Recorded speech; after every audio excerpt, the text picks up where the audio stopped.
अभी हम पढ़ने वाले हैं रेट ऑफ रिएक्शन की एक्सप्रेशन के बारे में।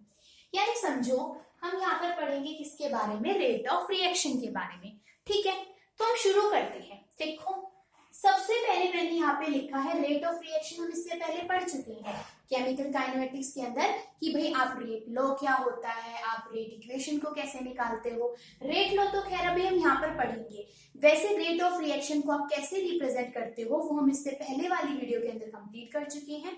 अब हम पढ़ेंगे कि जो रेट है रिएक्शन का वो किन किन फैक्टर्स के ऊपर डिपेंड करता है कि आपकी रिएक्शन जल्दी कब होगी, धीरे कब होगी। तो ये क्या होता है, कुछ फैक्टर्स के ऊपर डिपेंड करता है। जैसे देखो मान लिया आपने कोई रिएक्शन करानी थी, सपोज आपने क्या लिया, एक वुड का टुकड़ा लिया, उसको हमें क्या करना है, बर्न करना है। तो आपने एक लकड़ी का टुकड़ा लोगे, आप उसको जैसे ही बर्न करोगे तो क्या होगा, वुड बना हुआ होता है कार्बन का, तो कार्बन ऑक्सीजन के साथ में रिएक्ट कर क्या बना देगी, CO2। एक तरीके की रिएक्शन ही तो है। अब ये रिएक्शन हो सकता है फ्यू सेकेंड्स के अंदर हो, कई बार क्या हो सकता है आपके पास में कुछ मिनट में भी हो, या कोई रिएक्शन हो सकता है कि उसको होने में कई घंटे भी लगे। जैसे आपने बोला कि हमने क्या कर लिया, हमने वुड को जलाया, यानी हमने लकड़ी को जलाया जैसे कि, तो लकड़ी को जलाने की प्रोसेस तो कुछ मिनट्स के अंदर शुरू हो जाती है। लेकिन अगर मैं एक एग्जांपल लूं, जैसे रस्टिंग ऑफ आयरन, आयरन की रस्टिंग को यानी लोहे को जंग लगने में क्या होता है, कई दिनों से लेकर कई महीनों तक का टाइम लग जाता है। ठीक है, तो ये कितना टाइम लग रहा है ये हमें कौन बता रहा है, रेट ऑफ रिएक्शन। ठीक है, अब इस रेट ऑफ रिएक्शन को, ये रेट ऑफ जो रिएक्शन है, किसी रिएक्शन के होने का जो रेट है, ये कब बढ़ता है कब घटता है और किन किन फैक्टर्स के ऊपर डिपेंड करता है वो अब यहाँ पे हम पढ़ेंगे। जैसे देखो सबसे पहला फैक्टर है नेचर ऑफ रिएक्टेंट। भाई रिएक्टेंट का नेचर कैसा है, समझो जैसे मैंने पहली रिएक्शन ली है, मैंने लिया 2 मोल नाइट्रोजन मोनोऑक्साइड के, NO होती है नाइट्रोजन मोनोऑक्साइड, इसको मैंने यहाँ पर ऑक्सीजन के साथ में रिएक्ट कराया। नीचे वाली मैंने रिएक्शन ली, मैंने लिए 2 मोल्स कार्बन मोनोऑक्साइड के और इसको भी मैंने ऑक्सीजन के साथ में ही रिएक्ट कराया। यानी कि दोनों केसेस के अंदर मैंने क्या लिया है, रिएक्टेंट एक एक तो अलग है और जो दूसरा रिएक्टेंट है वो क्या है आपके पास में कॉमन है। मतलब ऊपर भी मैं ऑक्सीजन के साथ में रिएक्ट करा रही हूँ, नीचे भी ऑक्सीजन के साथ में। ठीक है, तो अब देखो जब नाइट्रोजन मोनोऑक्साइड ऑक्सीजन के साथ में रिएक्ट करता है तो ये बना देता है 2 मोल नाइट्रोजन डाइऑक्साइड के, और ये रिएक्शन होती है फास्ट। जबकि जब कार्बन मोनोऑक्साइड ऑक्सीजन के साथ में रिएक्ट करता है और कार्बन डाइऑक्साइड बनाता है तो ये रिएक्शन क्या होती है हमारे पास में, स्लो होती है, यानी बहुत ज्यादा धीरे होती है। तो इसका मतलब क्या है कि आप देखो क्या था, जो आपने दूसरा रिएक्टेंट लिया वो तो दोनों केस के अंदर सेम था, सिर्फ एक रिएक्टेंट के अलग अलग होने की वजह से ही रेट में इतना फर्क आ गया कि एक रिएक्शन तो बहुत ज्यादा जल्दी हुई और एक रिएक्शन बहुत ज्यादा धीरे हुई। इसका मतलब कि रेट ऑफ रिएक्शन डिपेंड करता है नेचर ऑफ रिएक्टेंट के ऊपर। भैया आप कैसा रिएक्टेंट ले रहे हो, अलग अलग रिएक्टेंट के लिए अलग अलग रेट ऑफ क्या आएगा, रिएक्शन। ठीक है, सेकेंड पॉइंट है हमारे पास में टेम्परेचर। जब हम टेम्परेचर को बढ़ाते हैं तो हमारा रेट ऑफ रिएक्शन क्या करता है, इंक्रीज करता है। यानी इनफैक्ट ये कहा जाता है कि rate almost double with each 10 degree rise of temperature. यानी कि हर 10 डिग्री टेम्परेचर के राइज होने के साथ में ही आपका रेट क्या हो जाता है, ऑलमोस्ट डबल हो जाता है। मान लिया आपने पहले 100 डिग्री सेल्सियस पे कोई रिएक्शन हो रही थी, आपने 110 डिग्री सेल्सियस कर दिया, तो अगर पहले आपका जो भी रेट था, मान लिया जिस भी स्पीड से हो रहा था, अब उससे दोगुनी स्पीड से वो रिएक्शन आपकी होगी। ठीक है हमारे पास में, तो यानी टेम्परेचर के साथ में क्या होता है, रेट ऑफ रिएक्शन आपकी बढ़ती है। RSN मतलब की रिएक्शन है हमारे पास में। ये क्वेश्चन तो एक बार पूछा भी गया है PMT के अंदर कि क्या होगा रेट ऑफ रिएक्शन के ऊपर अगर आप 10 डिग्री सेल्सियस टेम्परेचर को बढ़ा दोगे, तो उसका आंसर डायरेक्टली था कि आपका रेट ऑफ रिएक्शन क्या हो जाएगा, डबल हो जाता है। आगे हमारे पास में कैटलिस्ट। कैटलिस्ट की अगर हम बात करें तो कैटलिस्ट क्या काम करता है, कैटलिस्ट का काम होता है किसी भी रिएक्शन को फास्ट कराना। जरूरी नहीं है कि हमेशा कैटलिस्ट क्या करे, रिएक्शन को फास्ट कराए, रिएक्ट क्या करता है वो रिएक्शन को स्लो भी कराता है। मतलब कि कैटलिस्ट एक ऐसा सब्सटेंस होता है जो रेट ऑफ रिएक्शन को चेंज कर देता है। अब चाहे तो वो बढ़ा भी सकता है, चाहे तो वो घटा भी सकता है। ठीक है, जैसे कि देखो इसमें क्या है हमारे पास, इस तरीके से समझो, हम क्या करते हैं, जितनी भी आजकल जो हमारी गाड़ियां आती है, यानी कि अपने जितने भी व्हीकल्स हैं, व्हीकल्स के अंदर क्या लगा होता है, कैटलिस्ट लगा होता है। वो कैटलिस्ट क्या करता है, अनबर्न्ड कार्बन पार्टिकल को क्या करता है, जो फ्यूल से निकलते हैं उनको क्या करता है, उनको क्या करेगा, एक तरीके से उस रिएक्शन को चेंज कर देगा। मतलब कि अनबर्न्ड कार्बन पार्टिकल को बाहर नहीं जाने देगा इंजन को, उसको क्या करेगा, मॉडिफाई करेगा। यानी कैटलिस्ट का काम क्या है कि रेट ऑफ रिएक्शन को चेंज कराएगा आपका। ठीक है, जैसे देखो मान लिया हम इस तरीके से समझे कि कैटलिस्ट एक तरीके का, इस तरीके की कोई मेडिसिन है जो क्या कर देती है, किसी भी रेट को चेंज कर देती है, ऐसे समझ के चलो। जैसे अगर कोई कैटलिस्ट किसी रिएक्शन को की रेट को बढ़ा देगा, यानी कैन इंक्रीज और कैन डिक्रीज, अगर वो रेट ऑफ रिएक्शन को बढ़ाएगा तो वो कहलाएगा पॉजिटिव कैटलिस्ट। ज्यादातर हम पॉजिटिव कैटलिस्ट का यूज करते हैं क्योंकि रिएक्शन को स्लो कराने के लिए तो हम कैटलिस्ट का यूज इतना नहीं करते, ज्यादातर हम रिएक्शन को फास्ट कराने के लिए यूज करते हैं। तो ये पॉजिटिव कैटलिस्ट का एग्जांपल क्या है, जैसे हम जब अमोनिया की फॉर्मेशन होती है, जब नाइट्रोजन रिएक्ट करके हाइड्रोजन के साथ में आयरन के प्रेजेंस में जब अमोनिया बनाता है। अब एक चीज ध्यान रखो, रिएक्टेंट कौन कौन से थे, नाइट्रोजन और हाइड्रोजन, प्रोडक्ट क्या बना अपने पास में, अमोनिया। तो ये जो आयरन था ना बीच में, ये आयरन है आपका कैटलिस्ट। और ये कैसा कैटलिस्ट है, ये है आपके पास में एक पॉजिटिव कैटलिस्ट, यानी ये क्या करा देगा, इस रिएक्शन को फास्ट करा देगा। दूसरी खासियत क्या होती है कैटलिस्ट की, कि कैटलिस्ट कभी भी रिएक्शन के अंदर खुद कंज्यूम नहीं होता, मतलब वो रिएक्शन होने के टाइम पर खुद इन्वॉल्व नहीं होगा। ऐसा नहीं कि 5 ग्राम कैटलिस्ट था तो ये भी क्या करेगा, इन जो आपके पास में रिएक्टेंट है इनके बीच में इन्वॉल्व होकर और क्या कर देगा, अपनी अमाउंट को कम या ज्यादा करेगा, नहीं, ऐसा नहीं होता। कैटलिस्ट सिर्फ रेट ऑफ रिएक्शन को बढ़ाता है, वो खुद रिएक्शन के अंदर पार्टिसिपेट नहीं करता। वो सिर्फ क्या करेगा, ये मान लो कि किसी को गुस्सा आया हुआ है तो वो और भड़काने का काम करेगा, खुद साइड में रहेगा, बिल्कुल सिर्फ क्या करेगा, उस रिएक्टेंट को स्लो या फास्ट करा देगा, खुद कंज्यूम नहीं होता कभी भी। ठीक है, उसके बाद में can decrease the rate of reaction, तो जो डिक्रीज करते हैं वो कहलाते हैं नेगेटिव कैटलिस्ट। जैसे इसका एग्जांपल है, जब हम H2O2 होता है हाइड्रोजन पेरोक्साइड, हाइड्रोजन पेरोक्साइड से वाटर की फॉर्मेशन हुई और ऑक्सीजन गैस की, तो यहाँ पर कैटलिस्ट के लिए यूज किया गया H3PO4 यानी कि फॉस्फोरिक एसिड। तो फॉस्फोरिक एसिड क्या करता है, इस वाली रिएक्शन को स्लो करा देता है, इसलिए क्या है ये हमारे पास में नेगेटिव कैटलिस्ट। तो कैटलिस्ट रेट को इंक्रीज भी करा सकता है और डिक्रीज भी करा सकता है। ठीक है, नेक्स्ट है हमारे पास में लाइट।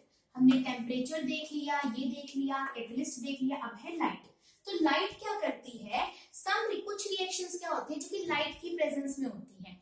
अब जिन रिएक्शंस जो लाइट की प्रेजेंस में होती है उनको हम बोलते हैं फोटोकेमिकल रिएक्शन। फोटो का लेना देना है, फोटो वर्ड आया आपका लाइट से, तो फोटोकेमिकल रिएक्शंस यानी कि जो लाइट की प्रेजेंस में रिएक्शंस होती हैं। जैसे फोटोकेमिकल रिएक्शन ज्यादातर सिल्वर की होती है, जैसे ना सिल्वर क्लोराइड का पाउडर होता है, जैसे आप उसे सनलाइट में रखोगे ना तो वो ब्रेक डाउन होकर क्या दे देता है हमको, सिल्वर और क्लोरीन गैस रिलीज कर देता है। तो ऐसी रिएक्शंस क्या होती है, फोटोकेमिकल रिएक्शंस होती है। ठीक है, यानी लाइट का भी फर्क पड़ता है रेट ऑफ रिएक्शन पे। अगला फैक्टर है हमारे पास में सरफेस एरिया। तो ये सरफेस एरिया क्या करता है, जितना ज्यादा आपका रिएक्टेंट का सरफेस एरिया होगा उतना ही ज्यादा क्या होगा, रेट ऑफ रिएक्शन। यूं मान लो कि एक तो क्या है आपके पास में, यूं मान लो कि हाँ आपको ना पेपर है, तो पेपर का हमने एक तो बंडल बना लिया, ठीक है, और आपको क्या करना है, पेपर के बंडल को पानी के अंदर सोक करना है। एक तो पानी है नीचे फर्श पे, मान लिया उस बंडल को हमने रख दिया, एक तो क्या करा, वो पेपर एक दूसरे के ऊपर लेयरिंग की फॉर्म में है, वो जल्दी भीगेंगे, या फिर एक पेपर क्या करे, आपने उन सारे पेपर को अलग अलग करके पूरा का पूरा फैला दिया। अगर उन पेपर को मैं साइड बाय साइड रखकर फैला दूंगी, यानी सरफेस एरिया बढ़ गया।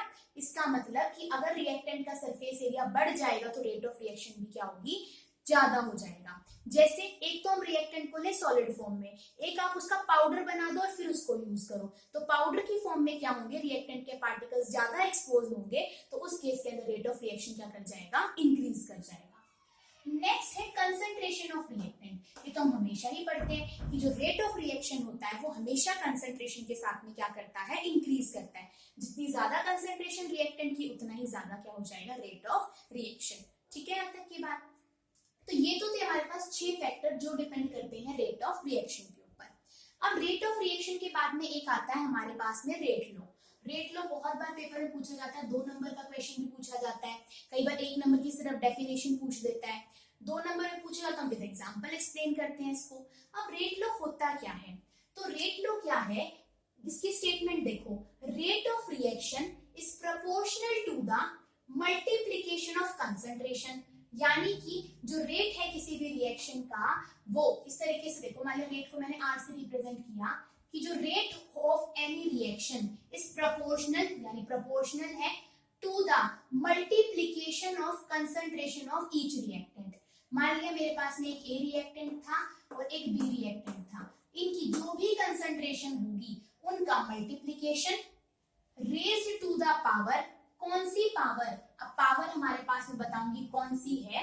ये देखो, इस डेफिनेशन को देखने से पहले ऐसे समझो कि हम ना एक्सपेरिमेंटली जब निकालते हैं, यानी रेट मतलब किसी भी रिएक्शन को करा के देखते हैं, तो हमारे पास में first order, second order, third order, इस टाइप के ना ऑर्डर्स आते हैं। अब ये ऑर्डर क्या है, देखो ऑर्डर का ऑर्डर हम किसको बोलते हैं, यहाँ पर तो मैंने क्या लिखा, रिएक्टेंट लिखा, इस रिएक्टेंट की यहाँ पर कंसंट्रेशन आएगी और ऊपर जो ये नंबर्स होते हैं जैसे 1 2 3 मैंने लिखा हुआ है, ये कहलाते हैं ऑर्डर। ऑर्डर का मतलब क्या है हमारे पास में कि मान लिया जैसे मैंने लिखा कि rate of reaction is directly proportional to A और इसकी पावर 1 लिखा। इसका मतलब क्या है कि मान लिया कि पहले आपके पास में क्या है कि किसी रिएक्शन का रेट ना 2 है, ठीक है आपके पास में। अब आपने क्या करा, उसकी कंसंट्रेशन को क्या कर दिया, 1 गुना बढ़ा दिया, ठीक है।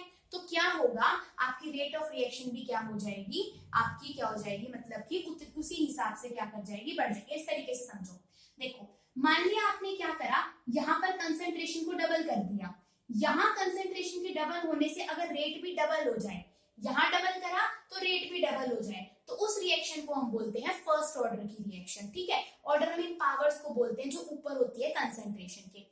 यानी कि मैंने क्या करा, अगर मैंने ए की कंसंट्रेशन को डबल कर दिया, यानी पहले एक्स थी अगर कंसंट्रेशन, अब मैंने 2x कर दी, तो रेट भी आपका क्या हो रहा है, डायरेक्टली डबल हो रहा है। मतलब क्या है कि यहाँ और यहाँ क्या चल रहा है, आपका सेम सेम चल रहा है, ठीक है। सेकेंड में देखो, जैसे rate is directly proportional to B की पावर 2, इसका मतलब क्या है कि मान लिया पहले आपके पास में क्या था, सपोज रेट पहले था आपके पास में x, अब आपने क्या कर दिया, यहाँ पर रेट 2x कर दिया, यहाँ 2x हुआ तो 2x के ऊपर क्या है, एक और आपके पास में स्क्वायर है। इसका मतलब अगर आपने अंदर 2 गुना करा तो एक बार बाहर भी 2 गुना है, यानी 2 का स्क्वायर कितना हो जाएगा, 4। इसका मतलब ये है कि अगर आपने कंसंट्रेशन को डबल किया तो आपका रेट क्या हो रहा है, 4 गुना हो रहा है। यानी कि उसको हम क्या बोलते हैं आपके पास में कि ऑर्डर कितना आ रहा है, सेकेंड ऑर्डर का। या फिर इस तरीके से और समझो, यहाँ पर और बताती हूँ अच्छे से कि क्या हो रहा है, एक एक एग्जाम्पल देखें। जैसे मैं फर्स्ट एग्जाम्पल के हिसाब से देखूं तो मान लिया फर्स्ट क्या है आपके पास में, फर्स्ट ऑर्डर में भाई रेट डायरेक्टली प्रोपोर्शनल है कंसंट्रेशन की पावर 1 के, ठीक है। जो 1 2 लिखा होता है ये होते हैं ऑर्डर। इसमें क्या करा, मान लिया कि पहले क्या था कि आपके पास में यहाँ पर इस ए की कंसंट्रेशन ना x थी, अब आपने क्या करा, इस ए की कंसंट्रेशन को ना डबल कर दिया, तो आपके पास में जो यहाँ पर रेट होगा ये भी क्या हो जाएगा, यहाँ आपने इसकी वैल्यू 2 गुना करी, ठीक है। मान लिया कि देखो पहले मान लिया यहाँ पर क्या था, रेट डायरेक्टली प्रोपोर्शनल था x की पावर 1 की।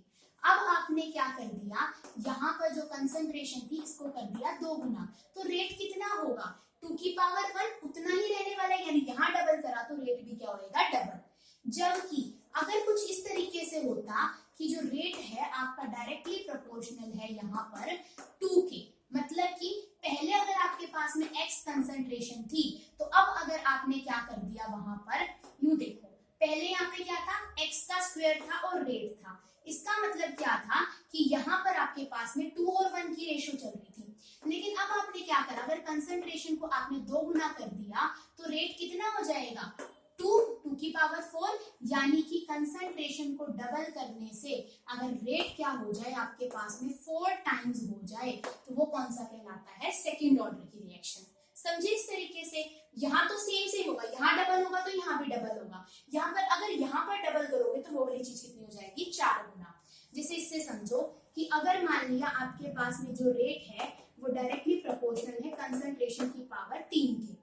इसका मतलब क्या है कि मान लिया अगर यहाँ पर आपने कंसंट्रेशन को 2 गुना करा, पहले x कंसंट्रेशन थी 2 गुना करा, तो रेट कितना हो जाएगा, 2 की पावर 3, यानी कि 8 टाइम्स आपके पास में हो जाएगा। तो समझ में आया कि ये ऑर्डर क्या रोल प्ले कर रहा है हमारे पास में, कि यहाँ पर कंसंट्रेशन के चेंज होने से रेट पर क्या फर्क पड़ता है, वो बताता है हमें ऑर्डर।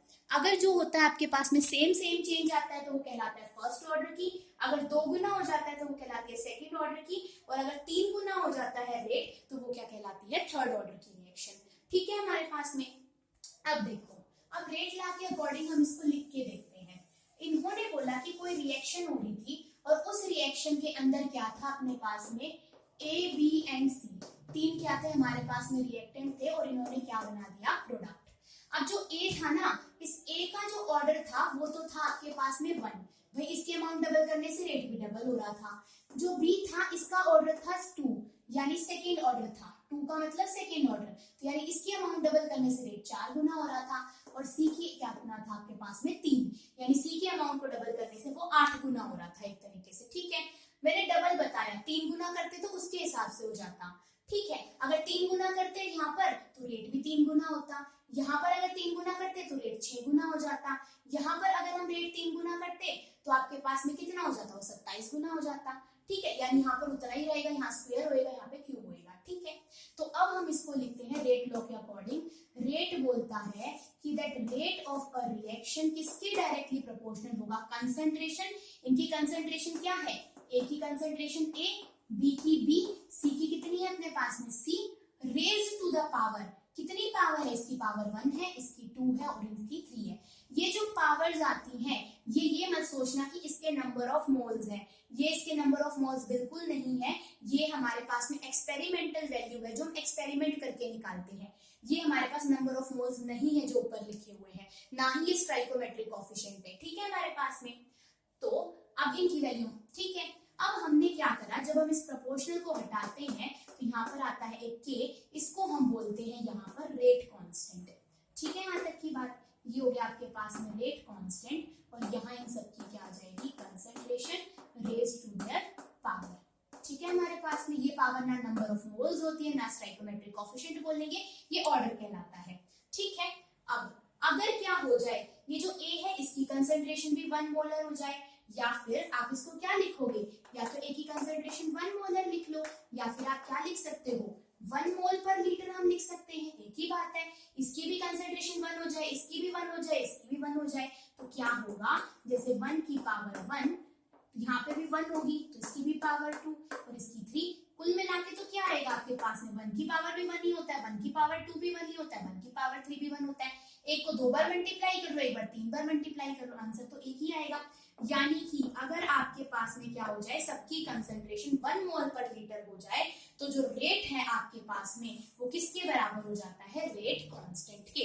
ये बात समझ में आ गई कि रेट कांस्टेंट की डेफिनेशन लिखनी हो तो कैसे लिखेंगे, अगर जितने भी आपके पास में क्या है, रिएक्टेंट है, इन सब की कंसंट्रेशन क्या हो जाए हमारे पास में 1 मोल पर लीटर, तो जो रेट ऑफ रिएक्शन है वो किसके बराबर हो जाता है, रेट कांस्टेंट के। ठीक है, इसको 1 मोल पर लीटर लिखना हमेशा जरूरी नहीं हो सकता है वो किसी और, आप मोलारिटी को ना यूज कर रहा हो, मोलारिटी को यूज कर रहा हो तो हम यहाँ पे क्या लिख देंगे, 1 यूनिट लिख सकते हैं हम इनकी कंसंट्रेशन। यूनिट में आपकी मोलारिटी मेथड भी आ जाएगा, मोलारिटी भी आ जाएगा, या कोई और कंसंट्रेशन को मेजर करने का मेथड होगा तो वो भी आ जाएगा। ठीक है, हमारे पास में ये कहता है हमारा रेट लो। दोबारा से डेफिनेशन देख लो, rate of a reaction is proportional to the multiplication of concentration of each reactant raised to the power which are determined by experiment. ठीक है, और यहाँ पर हमेशा रिएक्टेंट आएगा डेफिनेशन के अंदर, प्रोडक्ट नहीं लिखना, रिएक्टेंट के ऊपर डिपेंड करते हैं वो। ठीक है, तो ये है हमारे पास में रेट